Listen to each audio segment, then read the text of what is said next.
Hello guys, आज मी घेऊन आली आहे तुमच्यासाठी महाशिवरात्री निमित्त उपवासाची गिल्ट फ्री स्वीट रेसिपी। अतिशय हेल्दी, सोपी, फायबर रिच, पटकन होणारी आणि उपवासाला चालणारी अशी ही रेसिपी आहे। यासाठी मी एक रताळ 10 ते 15 मिनिटं वाफवून घेतलेला आहे। ते थंड झाल्यावर त्याची साल काढून किसून घ्यायचं आहे।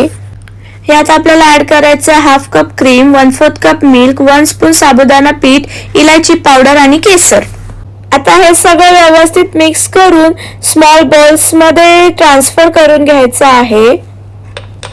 ॲल्युमिनियम फॉइलने कव्हर करून 10 ते 15 मिनिटांसाठी परत स्टीम करून घ्यायचं आहे। यासाठी तुम्ही पॅन किंवा स्टीमर तुमच्याकडे जे असेल ते वापरू शकता।